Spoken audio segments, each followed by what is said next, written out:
I've decided to revisit Casein glue because of this disgusting output.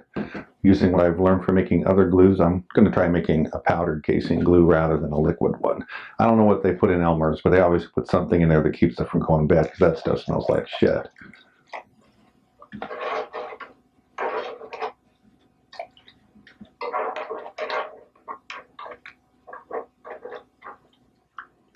Okay, I'll take this and wash it, and then I'll be right back.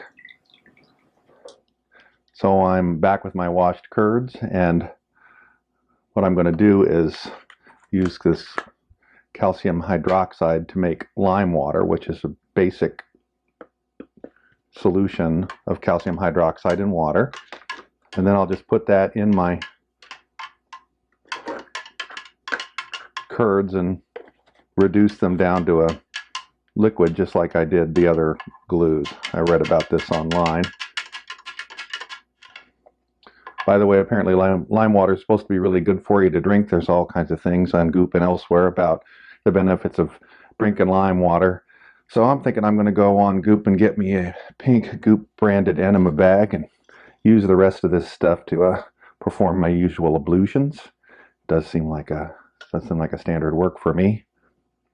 So we'll just pour in enough to just cover. Nice and basic.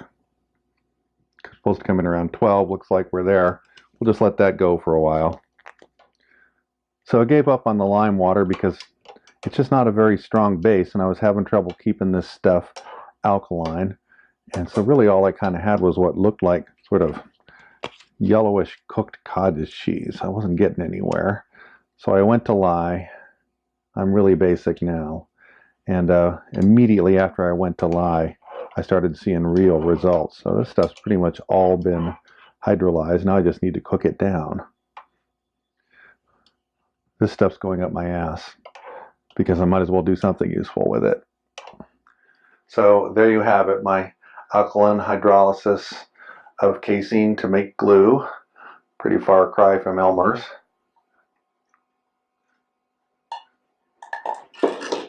Let that harden up and then we'll do a glue off. So it occurred to me while I was hydrolyzing that coagulated casein that I've got another protein I can try making a glue out of.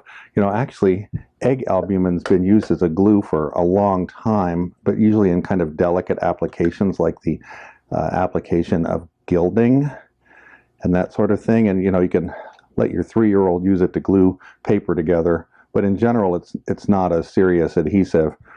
But I'm just wondering, because that casein glue turned out so nicely, I'm just wondering if I can hydrolyze albumin and get a similar product that could be used for a real adhesive glue. So I'm just going to break up a bunch of eggs here. I might make an egg yolk omelet, just blow my cholesterol right out the ceiling. I'll just grab a whole bunch of albumin here and we'll see if we can make a glue out of it. So that didn't take very long. That's, I don't know, 10 or 15 minutes of not very intense heating.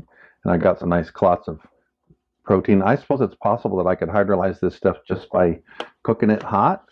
But I was so fascinated by the way the casein fell apart with the alkaline hydrolysis that I'm just going to go ahead and throw this lye in here right now and see if we get that instant reaction that we got with the casein, because that was cool.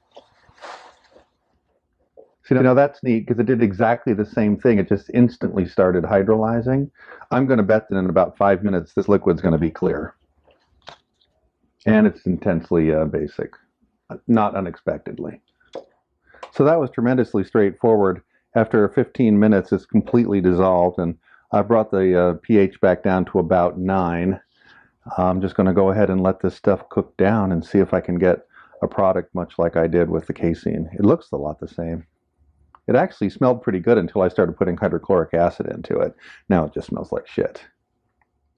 Well, that was relatively straightforward. I think I'm starting to gain a little bit of experience in making these glues, so it just doesn't take me as long as it did when I was first trying it out.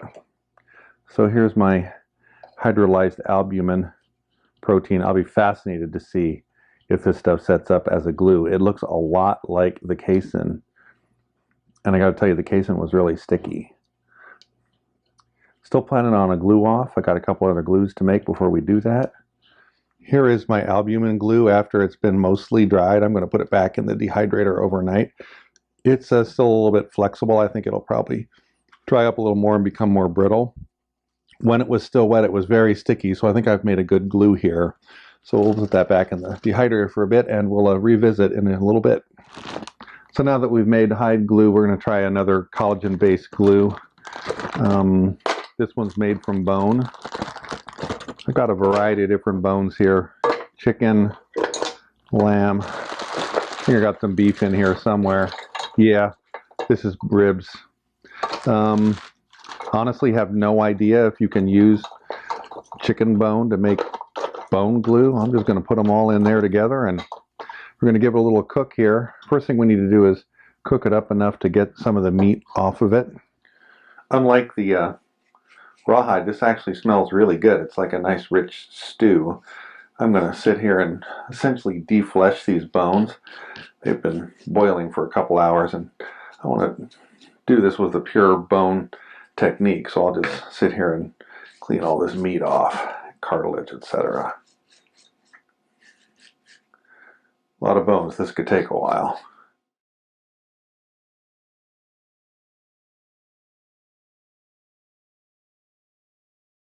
So I've got all these nice cleaned up bones. I'm ready to try making bone glue out of that, but I look at this and I say to myself, you know, there's a lot of protein in there. I've never heard of meat glue before, but I figure why not let it simmer for a while and see if I get anything useful out of it. So I'm just going to put the lid on this and let it go for a few hours. That's mighty tasty.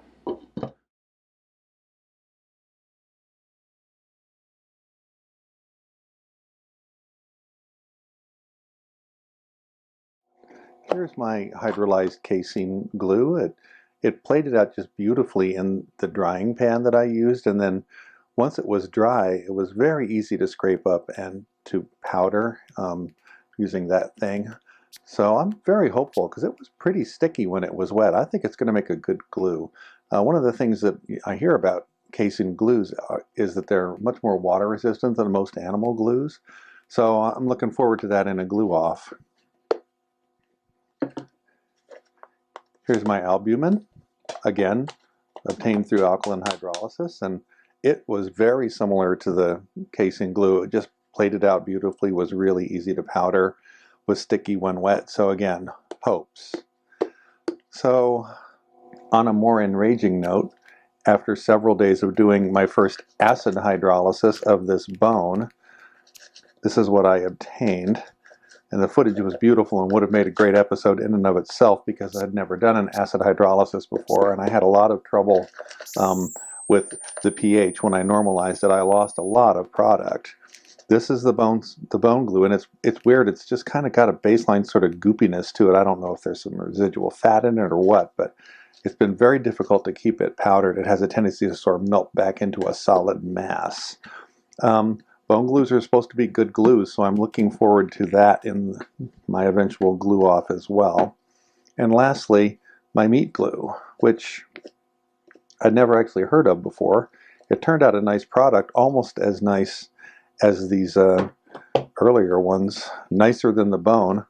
So we'll see. I don't have a lot of any type glue, but I don't need a lot because it's not like I'm making anything. I'm just making glue. So we have one more sort of series of glues that we need to look at, so we'll look at those next. But for now, thanks for watching. Please feel free to like, subscribe if you want, and if you don't want, you know, that's fine too. I'm just doing my thing here. Tell your friends. If your friends want to watch, I'm more than happy to have them. If they don't want to subscribe, I'll understand. I'll just keep on doing my thing, and who knows where I'm going to go next. So for now, there's 5 different animal-based glues. I've got a couple more to show you later. Thanks very much for watching, and have a nice day.